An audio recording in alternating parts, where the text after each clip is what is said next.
listening to an iHeart podcast.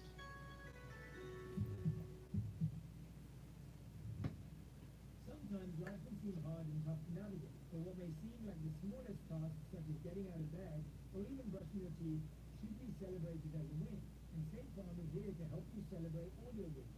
The State Farm Personal Price Plan helps you create an affordable price just for you. Talk to a State Farm agent today to learn how you can bundle and save with the Personal Price Plan. Like a good neighbor, State Farm is there. Prices are based on waiting plans that vary by state. Coverage options are selected by the customer. Availability, amount of discounts and savings, and eligibility vary by state. Claude is the AI assistant from Anthropic that millions of people have turned to because it just feels different. Not only is Claude an industry leader in writing and coding, but it's been designed with special attention to its character, a field of AI research that enhances empathy and emotional intelligence.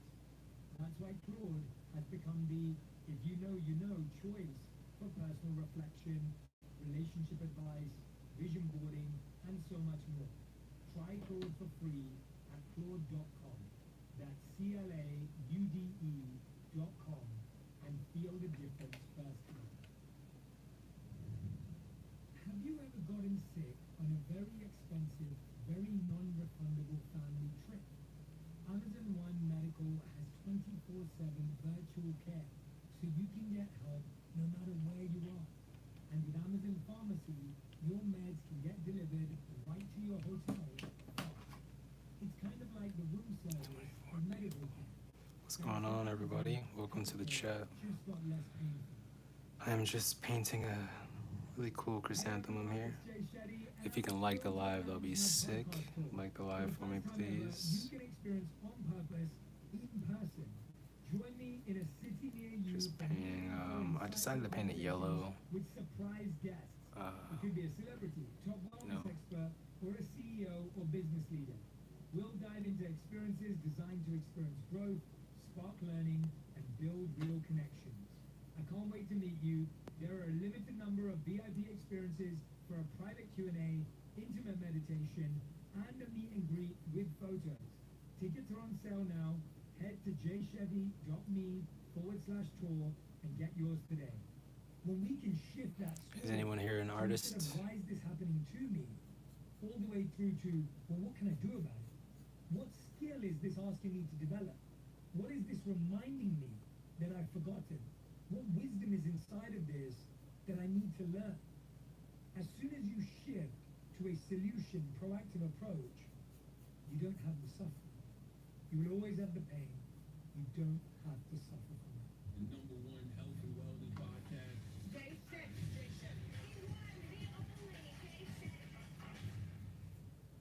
Are you still thinking about something that happened last week at work and you're kind of embarrassed about it? Or maybe you're waiting for someone to text you and you're wondering why they haven't replied for 24 hours. Or maybe you've been on a dating app recently and someone ghosted you and you're totally overthinking it. Overthinking, spiraling, crashing out are things we do every single day. It almost feels like our minds are overflowing with the same negative thought patterns all the time. What do we do? If you've experienced any of those things, If you can like the live, that'll be dope. Is for you. Definitely like the live. That help us understand how to stop overthinking and actually learn to let go. The first is everything is impermanent. It's important that we learn to let go gracefully. The Bhagavad Gita has a beautiful verse, 2.14, that says, the non-permanent appearance of happiness and distress, and their disappearance in due course, are like the appearance and disappearance of the winter and summer seasons. They arise from sense perception, and one must learn to tolerate them without being disturbed. I love this verse from the Bhagavad Gita, and it's something that I really want you to take in. When you wake up in the morning and it's raining, if you let that define your mood, if you overthink it, it will totally ruin your day. If you wake up and you only feel happy when it's sunny, it sets you up for failure on a day when it's dark and it's not sunny? How do we learn to tolerate this, as the Bhagavad Gita is saying? How do we get to a point where we don't overthink everything that happens around us and let it affect what's happening inside of us? I want to talk to you about the skill of recognizing impermanence. There's a beautiful story of the farmer and his son. It's a Zen story that I love to share.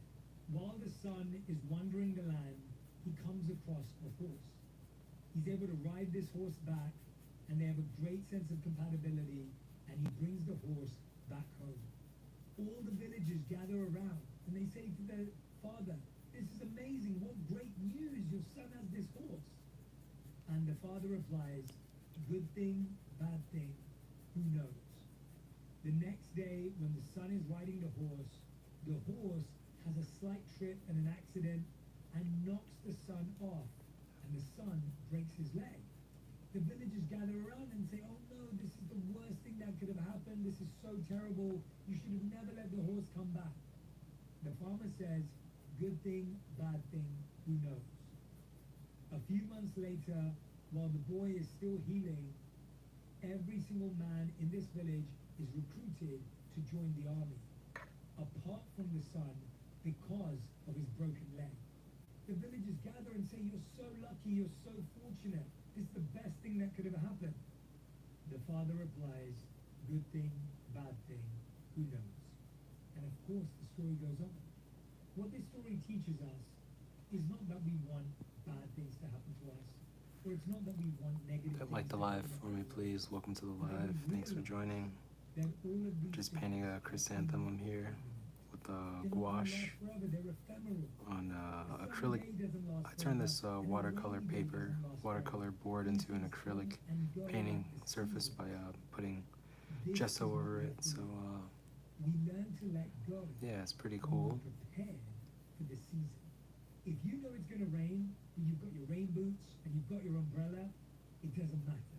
You're prepared.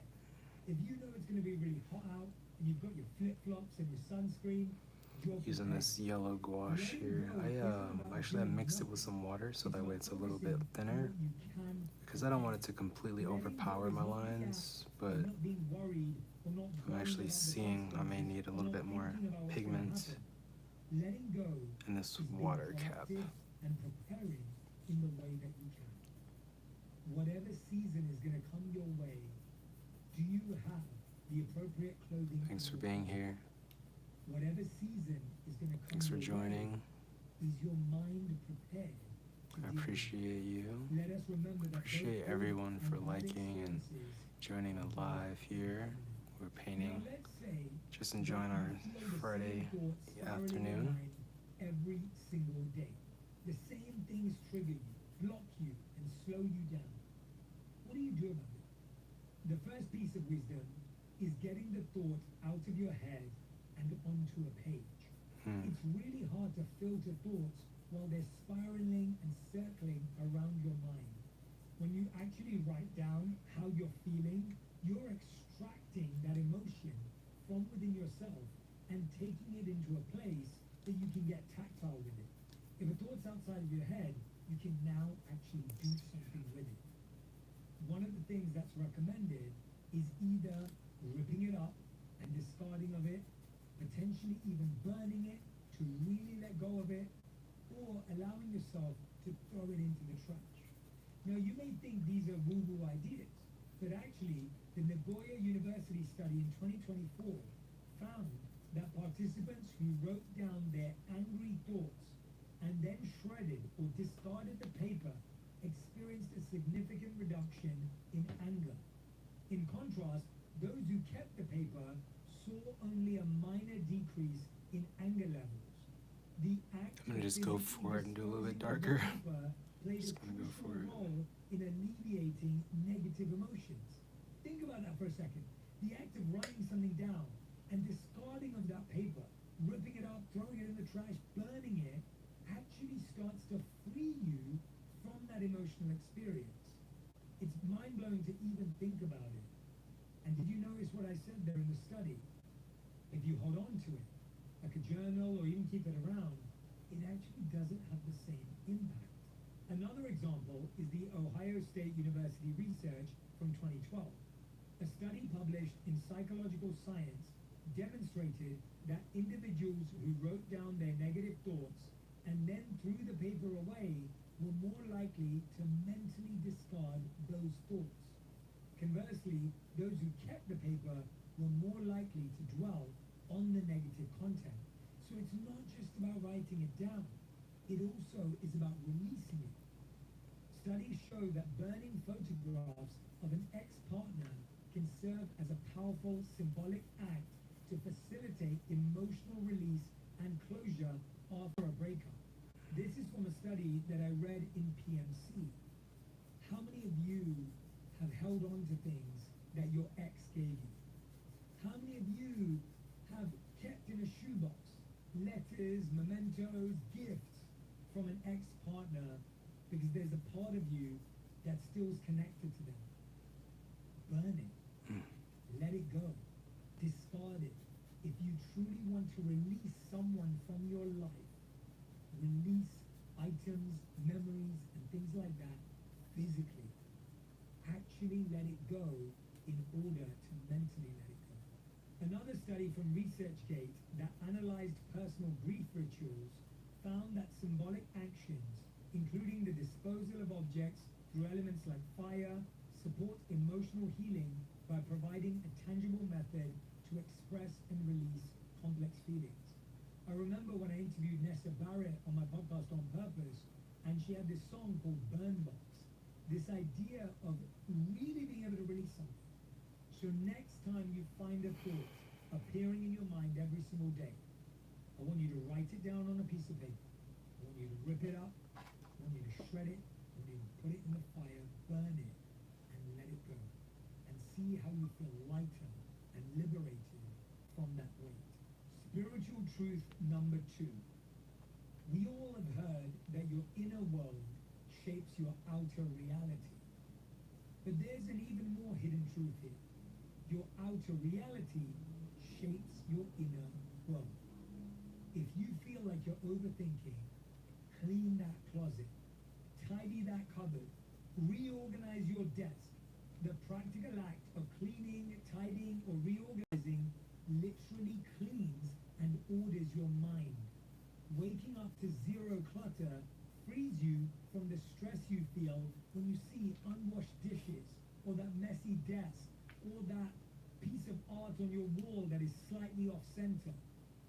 It's fascinating to me how many of us are hoping to have a peaceful mind in a chaotic living room, a peaceful mind in a messy kitchen, a peaceful mind in a disorganized bedroom.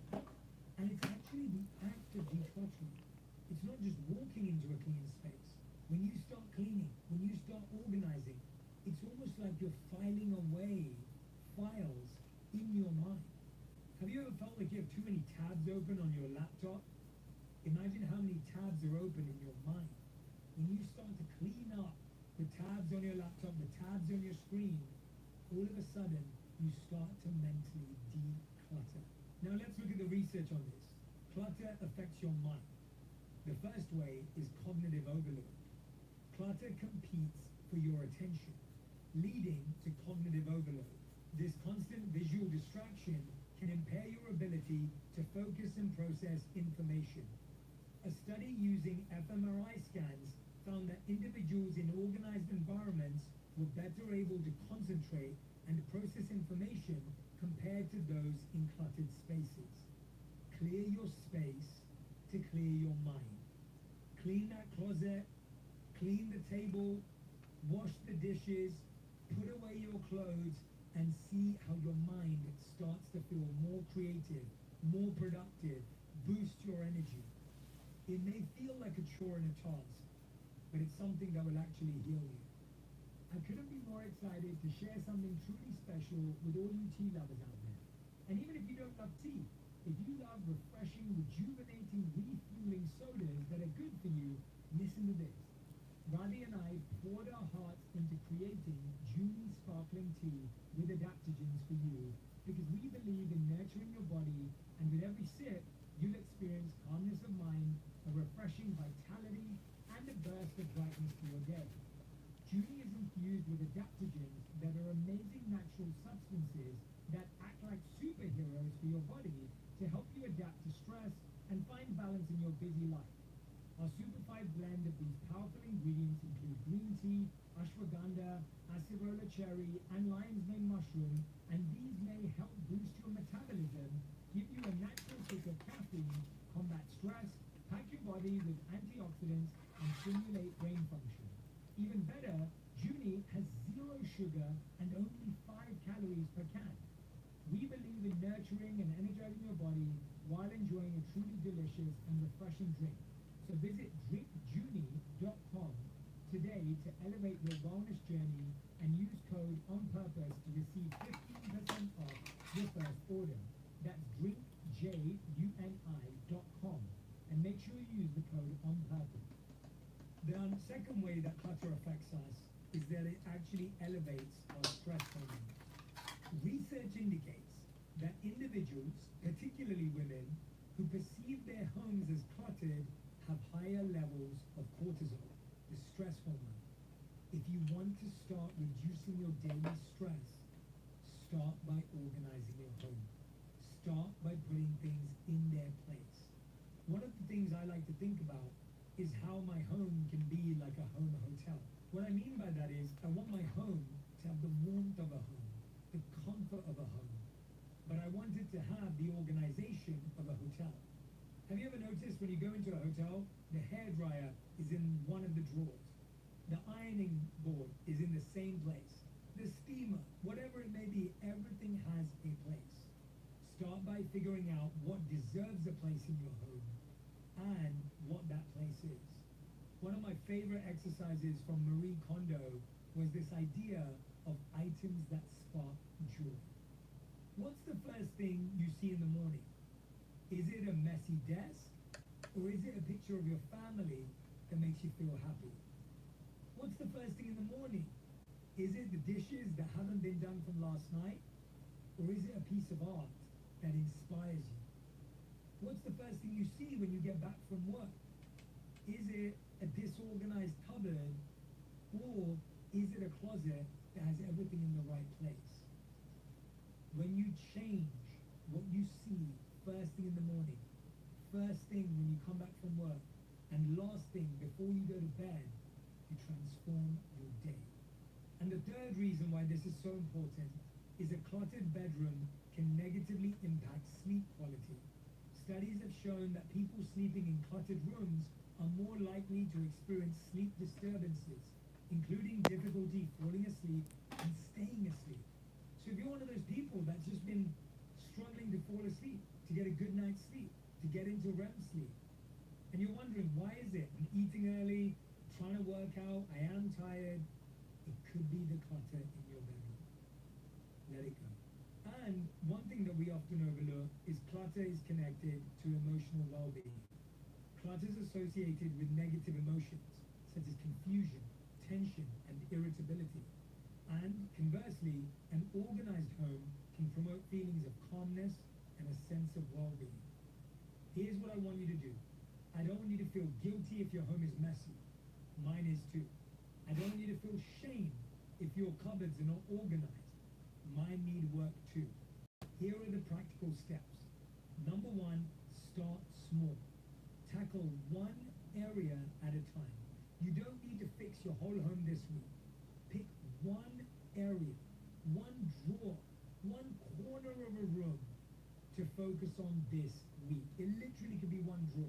It could be the kitchen cupboard you open up every day. It could be a refrigerator that you open up every morning. Just start with one place.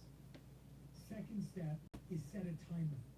Dedicate 30 minutes of your week to clean that space. You've got 30 minutes to do it. Make it a task. Make it an experiment. Make it almost a challenge. Can I get this done in 30 minutes? Can I get this done in 60 minutes? Setting a timer gives you a sense of not only making it more manageable, but you can be competitive with it. You can almost turn it into a game. And the third step is when you do that, create spaces places for each of the items. The place where the milk goes, the place where the bread goes, the place where everything else goes. Be really clear so that you can actually stick to it. Spiritual truth number 3 that will stop you from overthinking is one of my favorite Buddhist teachings is pain is inevitable, but suffering is optional. Pain is a reality, suffering is the story we create around it. In Buddhism, there's a powerful story called the 2 arrows. Imagine you're struck by an arrow. This arrow represents pain, and it's unavoidable. Throughout our days, throughout our weeks, we'll have so many arrows thrown at us.